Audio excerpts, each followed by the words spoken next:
আসসালামু আলাইকুম। কেমন আছেন সবাই? আশা করি সবাই ভালো আছেন। কাছে দূরে দেশ এবং দেশের বাইরে যে যেখান থেকে আমার ভিডিওটি দেখছেন সকলকে জানাই আন্তরিক দোয়া এবং ভালোবাসা। তো আজকে ওই রকম যে ব্লগ নিয়ে আসিনি, আসলে আমার এই ঘরটায় কত টাকা খরচ হয়েছে মোটমাট সবার খুব জানতে ইচ্ছা। আর এটা বেড়া দিছি কয় ফুট, চাল দিছি কয় ফুট, এই সবগুলোই জানার খুব সবার ইচ্ছা। তো এত আর তো কমেন্টের কত লিখে লিখার উত্তর দেবো, এই জন্য ভাবলাম যে একটা ভিডিও বানিয়ে ফেলি। তো আমার ঘরটা হয়েছে 25 হাত, পুরা ঘরটা 25 হাতের মাঝে আমি চাল দিয়েছি হচ্ছে 10 ফুট ছাউনি, আর বেড়াটা 10 ফুট, আর 1 ফুট ওয়াল, মোটে 11 ফুট। আর আপনার এই খামটা আপনার বানাইতে হবে 15 ফিট, 16 ফিট এরকম বানাইলেই যথেষ্ট। আর এই ঘরের কাঠ লাগছে কত তাও জিজ্ঞেস করা হয়েছে, তো কাঠ লাগছে প্রায় 70-75 হাজার টাকার কাঠ লাগবে। আপনাদের হয়তো এখন একটু বেশি লাগতে পারে। আর আমি যেহেতু বারান্দার মাঝে এই কাজগুলো করছি, তো এই জন্য আমার একটু বেশি খরচ হয়েছে। আপনারা যদি না করেন তাহলে অবশ্যই একটু কম খরচ করবে।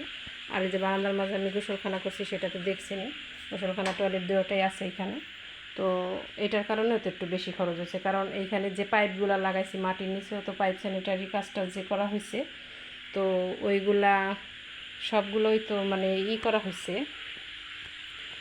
এইটার মাঝেই আর কি খরচ হয়েছে ঘরের মাঝে। এগুলো আপনারা যদি বাহিরে থাকে তাহলে তো আর করার দরকার নেই।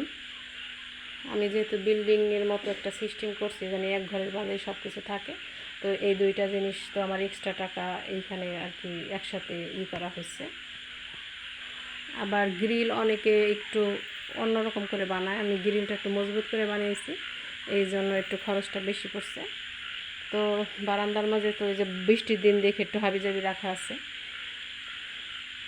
আর ঘর আপনারা জানতে চাইছেন কোনটা কয় হাত, তো আমি যে রুমটায় থাকি এইটার মাঝে আছে হয়েছে 14 হাত। আমার ঘরটা আছে 14 হাত, আর ছেলের ঘরটা আছে 11 হাত, মোটমাট 25 হাত ঘরটা।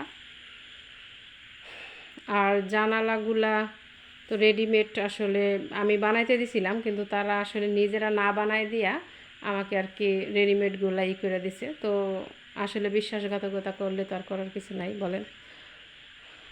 আর এই ঘরটাও ঠিক একই অবস্থায় 11 হাত আর কি আছে। আর বেড়াটার কথা তো বলেই দিলাম।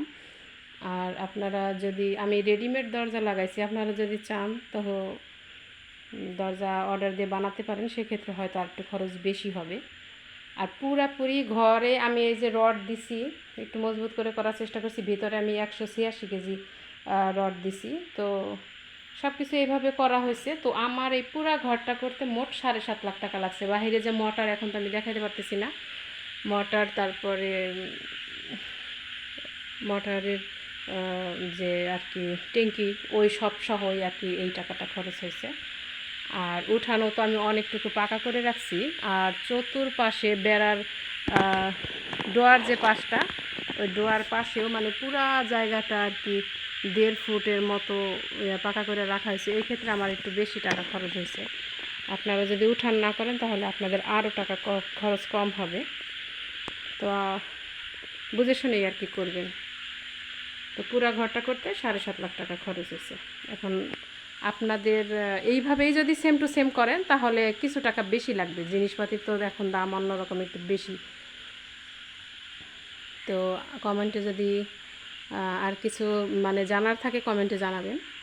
তো ভিডিওটি শেষ করার আগে আর একটি কথা বলে দিই, আমি এই যে আসলে টিনের ঘরে এত দামি এইগুলো না লাগালেও হয়, কিন্তু কারেন্টের কাজ সেহেতু ভাবছি একটু ভালো করে করার চেষ্টা করছি আর কি।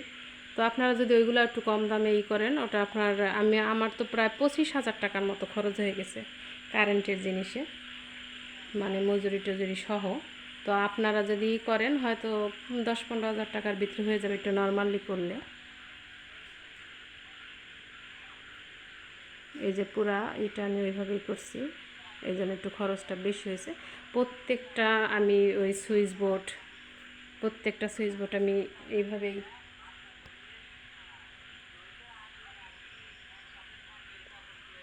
লাগিয়ে রেখেছি, তো এই জন্য একটু আমার বেশি খরচ। তো জানিয়ে দিলাম কত টাকা খরচ হয়েছে। আর কিছু জানার থাকলে অবশ্যই জানাবেন। তো আজ এই পর্যন্তই, ভালো থাকবেন, সুস্থ থাকবেন, আল্লাহ হাফেজ, আসসালামু আলাইকুম।